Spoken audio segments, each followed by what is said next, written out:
we'll start on offense. And at wide receiver, actually the three players that stuck out, Opeta on the offensive line. I know, things didn't work out for him, of course, with the injury and everything like that. So I'm not sure if that was the reason, but Jarrett and Palmer at wide receiver.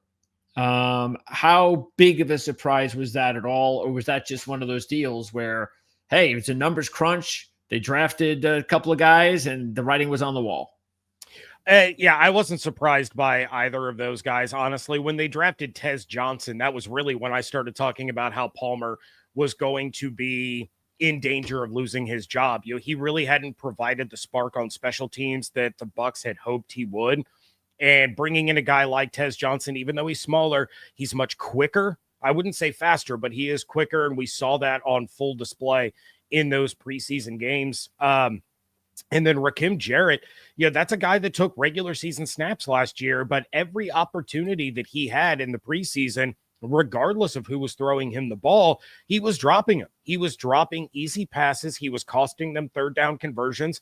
It was an all in all bad camp and preseason for Jarrett. So he was one of the easiest ones to kind of point to and say he's not going to make the roster. Whereas Palmer, there was some discussions, will he be traded? There were some teams that were allegedly interested. And I don't know if the Bucs tried to move him at all, or if a lot of teams just sat back and said, you guys have an embarrassment of riches at the wide receiver position. We're just going to sit back and we're going to see who you keep and who you let go. So when you saw the emergence of Ryan Miller in that first preseason game against the Titans, and then for him to keep going with it against the Steelers, against the Bills, you kind of knew that he was locked and loaded into that roster. So it really didn't come as any kind of shock that Palmer and Jarrett were let go. What was a surprise was the fact that they kept Cameron Johnson. I didn't think he had all that great of a preseason. He wasn't available for a lot of training camp because of the injury. So I'm not sure if it's just we've seen him before. We know what he's capable of. We have Godwin out. We have Jalen McMillan out. We're gonna keep this guy, or if we're gonna hear around 4:00 that the Bucs were awarded this guy on waivers, and Cam was the first one out in order to make space. And he'll be on the practice squad, something like that. Yeah. Yeah. Okay. Yeah, because again, that's also part of the whole idea. You try to hold on to some of these guys, hoping that teams will then pick up other guys, and then you drop a guy, put him back on the practice squad.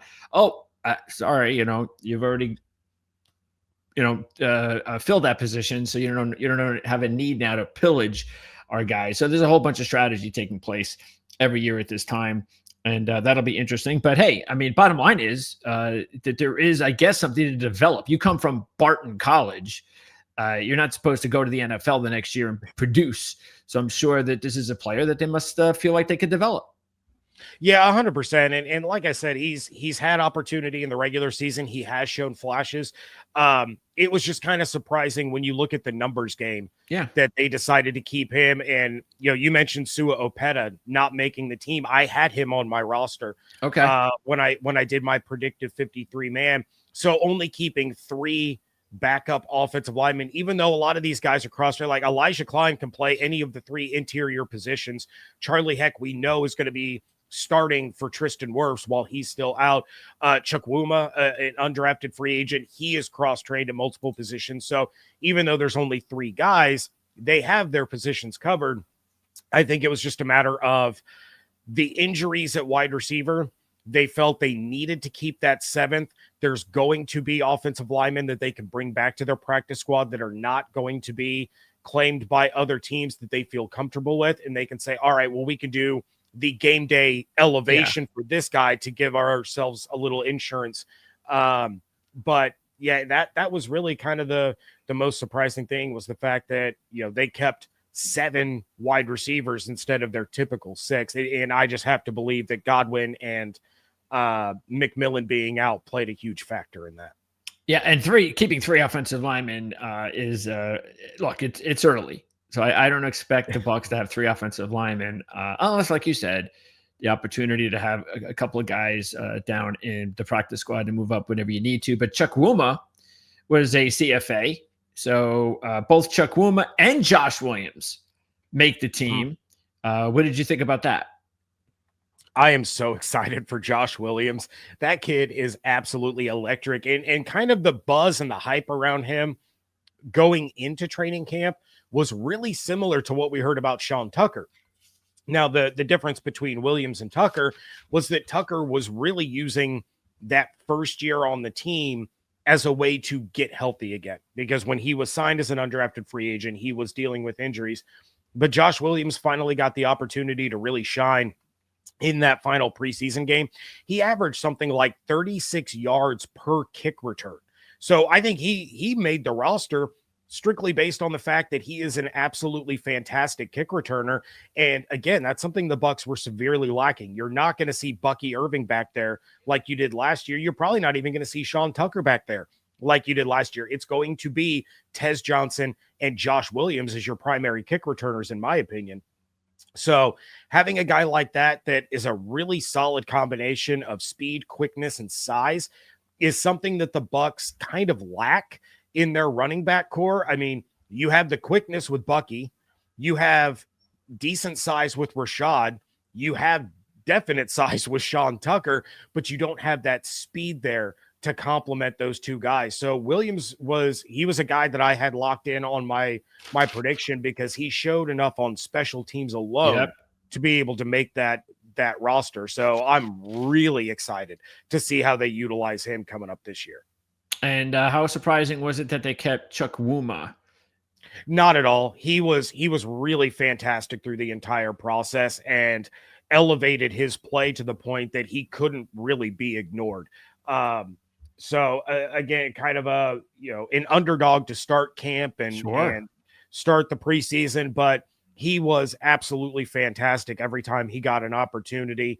In the joint practices, he was really good. They had joint practices with both the Titans and the Steelers throughout training camp. And then on preseason games, when he would be able to take the field, he made the most of his opportunities and really showed that he can be an asset to the depth of this offensive line. Yeah, it really is something when things like this happen, because all of the film work that's done and everybody, especially when you're talking about a player from a group of five program, you wonder, well, what is it? Didn't everybody see this? And I'm sure what it is not all the time, because you got to wait till you get a hold of the kid in camp to begin with. And it's that 3 or 4 month process of having him under professional coaching that can click something in the kid's game. And that's what coaching and development is all about. Yeah, and I mean, getting to work with guys like Luke Gedeke, and although Tristan Wirfs has been hurt, he's still been in the film rooms. He's still been able, he's been in the positional meetings. He's been able to help a guy like Chukwuma that, you can see the raw talent. It's about, turning that raw talent into, basically turning them into a diamond. You have to be able to find a way to get that out of them. When you see that they have the tools, it's just about then getting the knowledge and the proper tactics and things like that. So, he was put in a really good situation with the Bucs offensive line coach, with the offensive line that they have. And, like I said, he made the most of it. He was really, really impressive.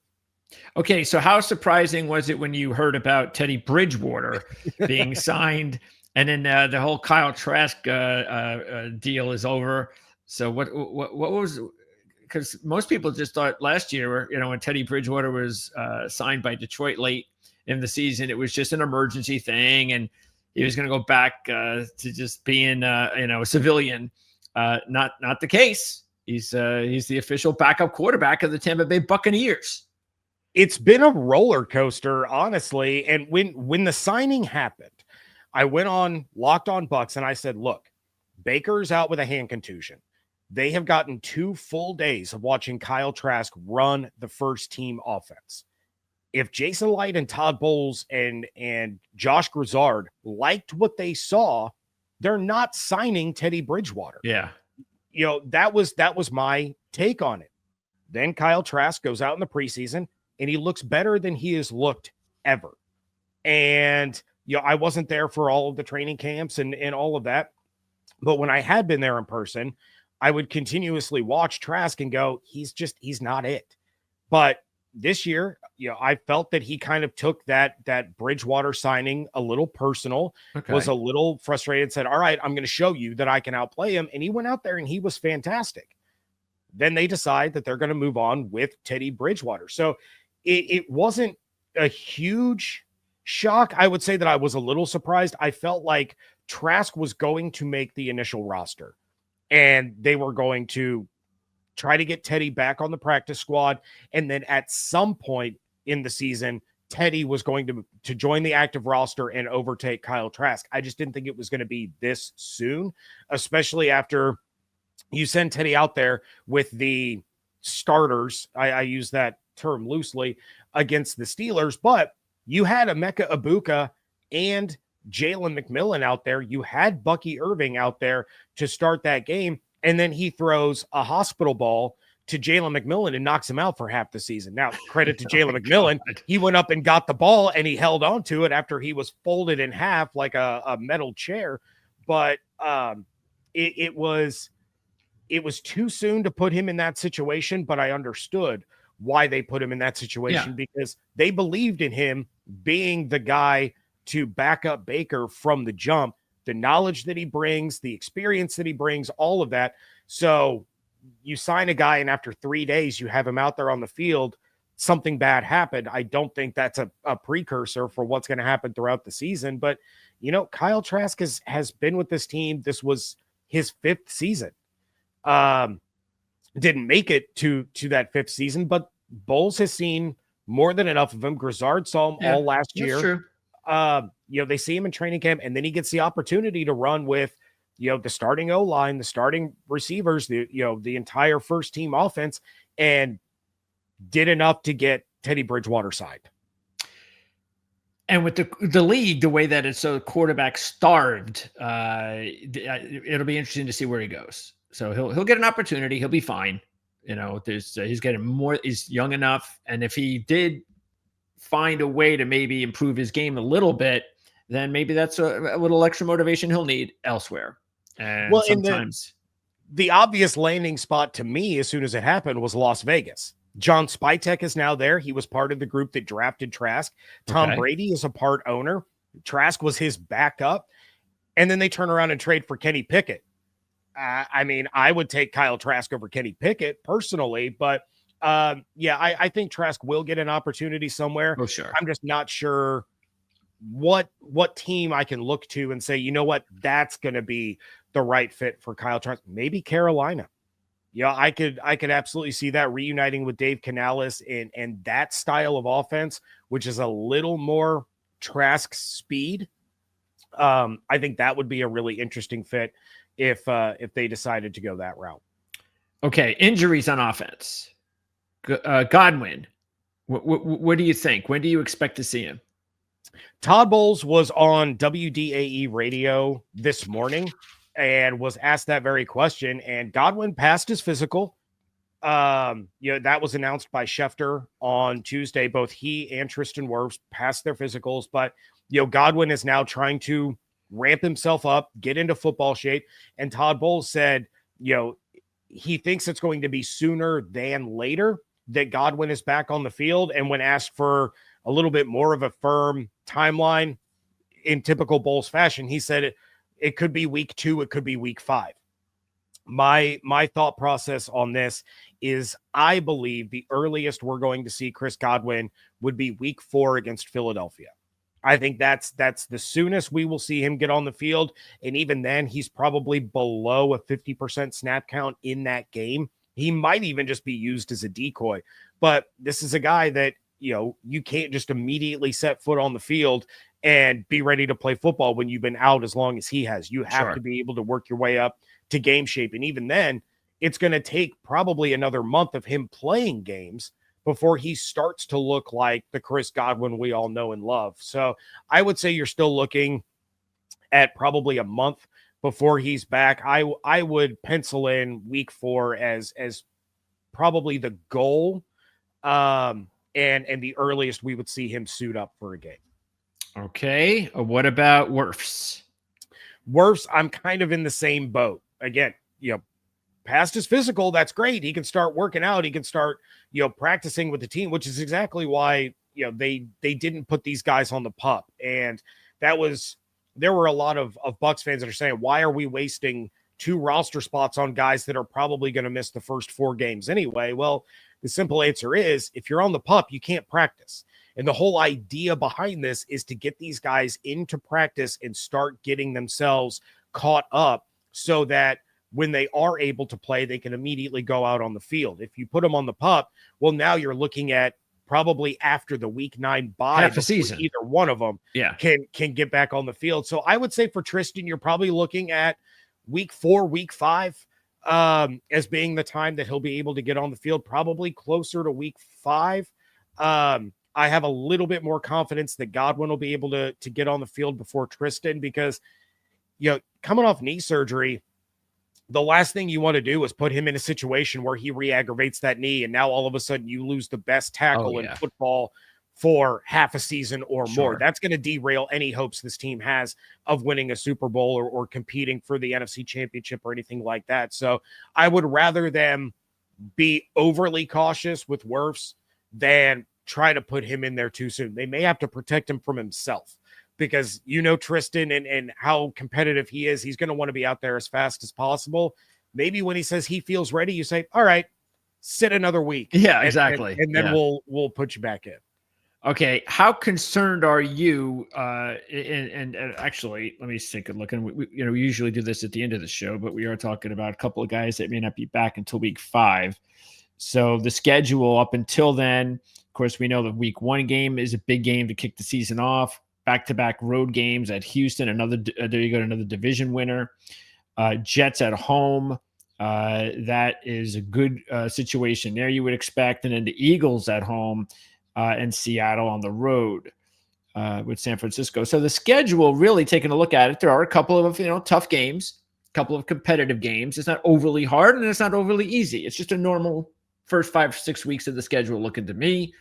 So it's just what do you think? What record do you think it's important for Tampa Bay to have after the first, say, 5 weeks of the season, or even the first 4 weeks of the season before they start getting those 2 back? I would say if you can split the first 4 games, okay, you're in good shape. And I was really concerned. I actually said on a recording I did with the Locked on Falcons host, I said that I was going to pick Atlanta to win week 1, because I was so concerned about Baker not taking any snaps in preseason. We've seen teams, and I use the Bengals as an example of offenses that get off to really slow starts when their starters don't play in the preseason. The Bengals changed that this year. But I was like, that's really concerning to me.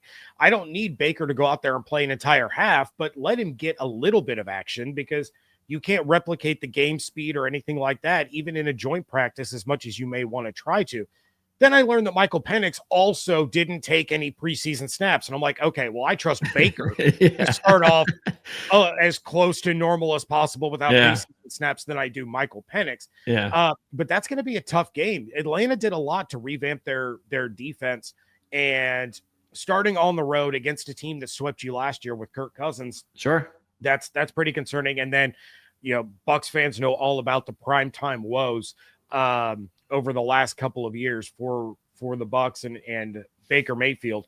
So that Houston game, of course, concerns me as well. I don't know what it is about Philadelphia. They cannot figure out Todd Bowles. Jalen Hurts dreads seeing Todd Bowles because he just can't seem to figure out how to beat that defense. Wow.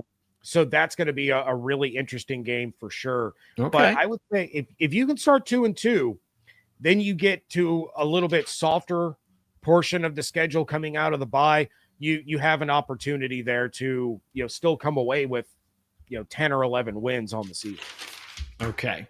Let's move on. Oh, and for fantasy fans out there, and you're one of them, you're drafting this weekend. So when do you start thinking about drafting Chris Godwin? Ooh. Double-digit rounds. Okay. I love Chris, and I love what he was doing for my fantasy team last year. But if you're, I will say that, and I can say this confidently because nobody in my league watches any of my Bucs stuff, not even my own children. Draft Emeka Ibuka. I think his ADP right now is in like the 9th round. Reach. Take him in the 7th. Take him on the 6-7 turn. You want Emeka Ibuka on your fantasy team, especially the first month. If you can grab him, and he's going to fill that Chris Godwin role. He's going to. It's not going to surprise me at all if Emeka Ibuka leads this team after 4 weeks in receptions and yards, potentially even touchdowns. He is going to be hyper targeted. So if you're drafting this weekend, make sure you leave your draft with Ibuka. And then if he catches fire that first month, maybe you can trade him. You can trade high because Godwin's coming back. Sure. It might start to dwindle his targets a little bit. Yeah. But Ibuka's going to be a star.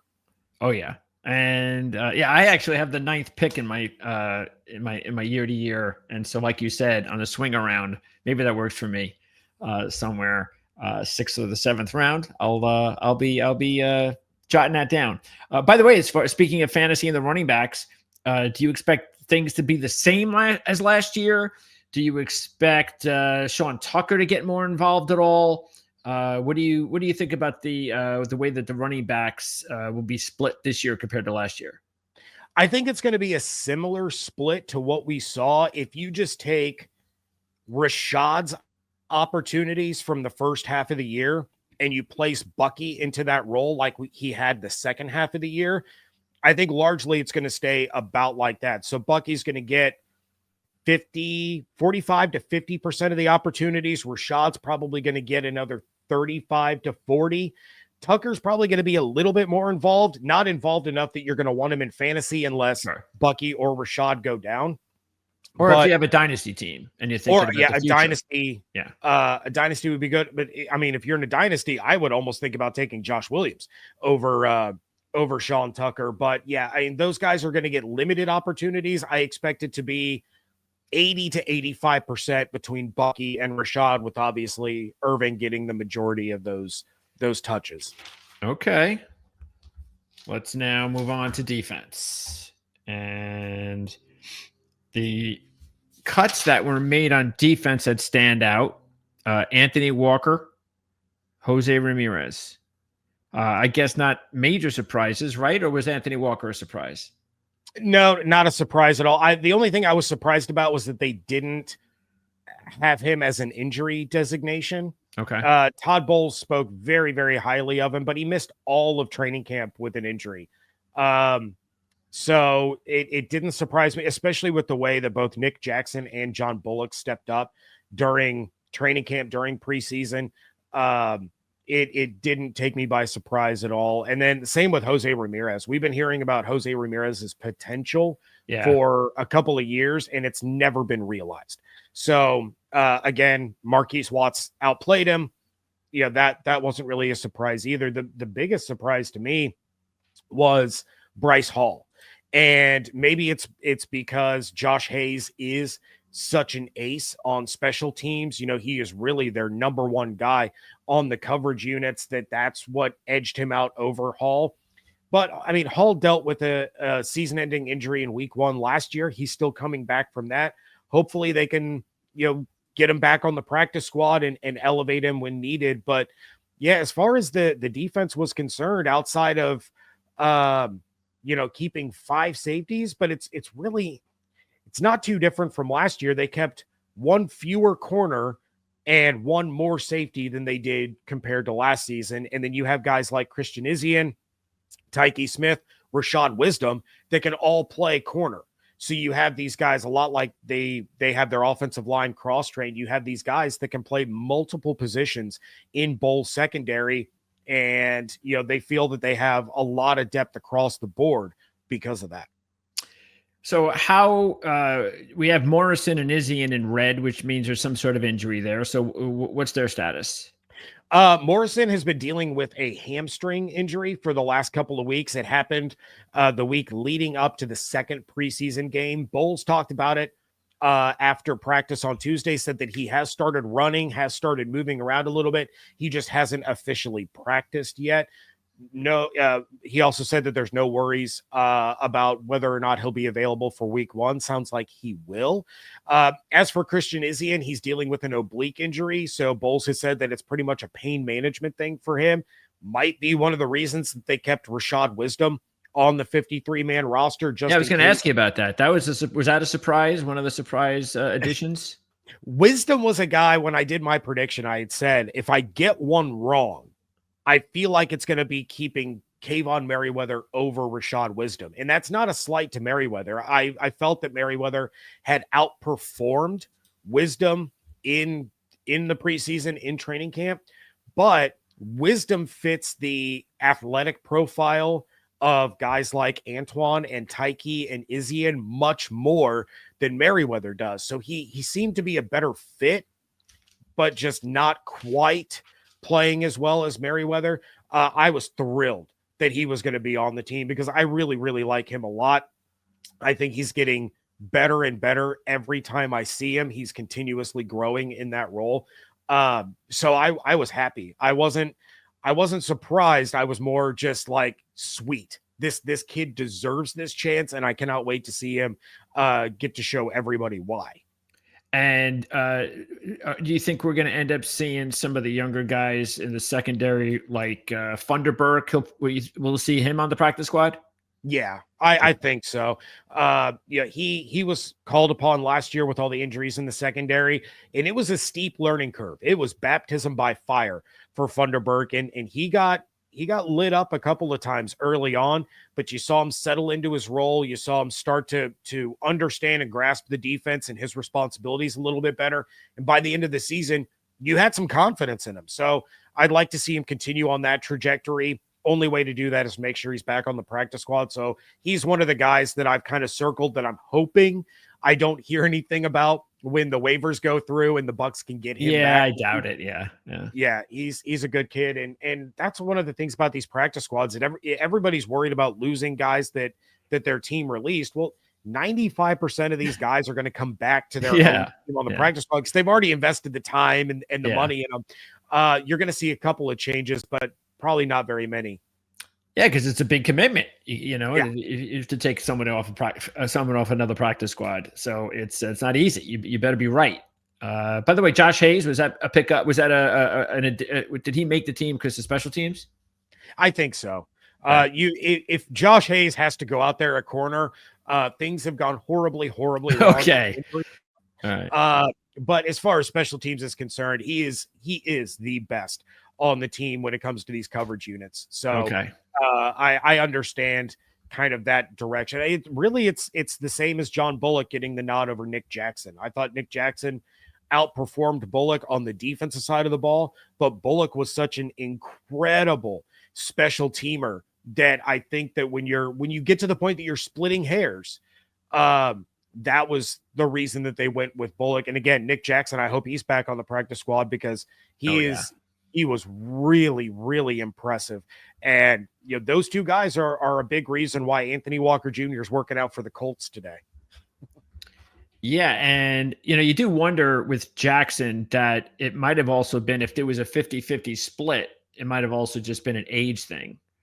Like, the chances are we're not going to lose either guy, but we have a better chance of losing the younger guy than the older guy. It's probably what it is, but that's just a guess. Okay. Who's the gunner on the team, by the way? The gunner? Yeah. Hayes. Hayes is. Okay. So he's the guy. He is the top special teams gunner on the team. And what about Watts? Surprised that Watts made the team? Is he also mainly there is he very good special teams? I think he made it just because they needed a deeper edge rotation. And Braswell he's been kind of meh, I guess is the best way to describe it. Well, he's shown that's flashes. Not good. Okay. He's one of those guys that you see the potential, you see the flashes, you see those times where you're like, oh, okay, let's start to put that together a little bit more. But he's so wildly inconsistent that I think Bowles felt we need another guy. We can't have our edge rush rotation just be Reddick, Diaby, Braswell, and Nelson. We need Watts here. We need somebody else that can come in, maybe light the fire under Braswell, or we're going to be moving on from Braswell kind of situation. So, and again, this just shows you how important, or the big loss. Even though the Bucs aren't loaded with injured players, I mean, I've seen a lot more injured players here and in reserve on other teams. So this is not even though there's still guys that are like we just talked about with Godwin and Wirfs. It's not like the Bucs are injury free, but it's a significant one. Losing Walker because of that pass rush depth that was really important, which is the reason they drafted him. Yeah, that one hurt. Same with JJ Roberts. I think if Roberts stays healthy, Rashad Wisdom may not be on this roster because Roberts was just that impressive, both at safety and in special teams. So that was a huge loss for the Bucs because he was going to be a weapon for Todd Bowles. Todd Bowles talks a lot about his chess pieces and guys that he likes to move all over the place. Roberts was starting to kind of embrace that role as part of the second team defense and was really making a name for himself. So that one hurt. David Walker for sure hurt. We were excited about his potential. And then, of course, Jalen McMillan. There were an awful lot of people after the draft saying, why in the world would the Bucs waste their first round pick on Emeka Egbuka? Well, you have no Godwin. You have no McMillan for half the season now. Those critics were very quickly quieted. Yeah. We didn't talk much about McMillan, but he is the only one designated to return. So we expect him back, about week 9? Yeah, after the week 9 bye, I think is really when that's going to happen. Okay. A severe neck strain is not something that you want to push or mess around with. No. So, missing the first 8 games and then getting that week 9 bye, I think week 10 is really the smartest decision for them to be able to bring him back. Okay. But how's Antoine Winfield? Is he healthy? Yes. Okay. Yeah, he dealt with he did have an injury that kept him out a couple of days. It might have been a hamstring. They all run together now, man. Like the Bucs have had so many players missing practices and preseason games with injuries that they all start to run together. Like Cade Otton missed the first 2 or 3 weeks before he came back. A lot of players in the secondary had missed time with injuries. So, but yeah, he's back and participating in practice. Okay. How are some of the other new guys looking? Hassan Reddick, Elijah Roberts. Elijah Roberts actually led the NFL in the preseason in pass rush win rate among rookies. So his pass rush win rate was the top rookie of all edge rushers, even though he's technically a defensive lineman. Yeah. He's not your stand-up edge. He's your 3-4 defensive end. But he was absolutely fantastic. Reddick, he looks as advertised. He's winning his matchups. He's bringing along the younger guys. He's been a fantastic addition to this defense. And then Jacob Parrish has been phenomenal. Again, as advertised, he's gritty, he's physical, he's smart, he's quick. He's going to be a problem for some of these offenses when he lines up at the nickel spot. Give me a breakout player on offense and defense. A veteran player that is going to take that next step this year. A veteran breakout on offense and on defense. On offense, I'm going to go with Cade Otton. Yeah, he started his breakout last year because he had to. Right? Evans was out. Godwin was out. McMillan was in and out of the lineup. You see the same situation now. You have Mike Evans and Emeka Egbuka and probably Sterling Shepard as your starting 3 wide receivers. Cade Otton's going to get a lot of opportunity. He's going to get a lot of third down targets. So I expect a really big year from him. I wish I could say Rachaad White. It's a contract year. but I just don't think he's going to be as big of a factor in the offense as Cade Otton will be, especially early on. And then defensively, oof. Maybe this is a cop out. You can call me on it if you want to. I'll take Kalijah Cansey. Yeah, this is a player that missed the first 4 or 5 games in his first 2 years. Still was an absolute monster on the defensive line there next to Vita Vea.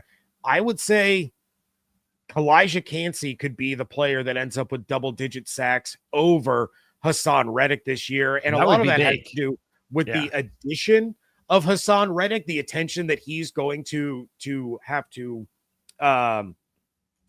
garner from opposing offenses. But Kalijah Cansey is just so fast and so strong that he's going to win a lot of the one-on-one matchups that he'll get because Reddick is lining up outside of him.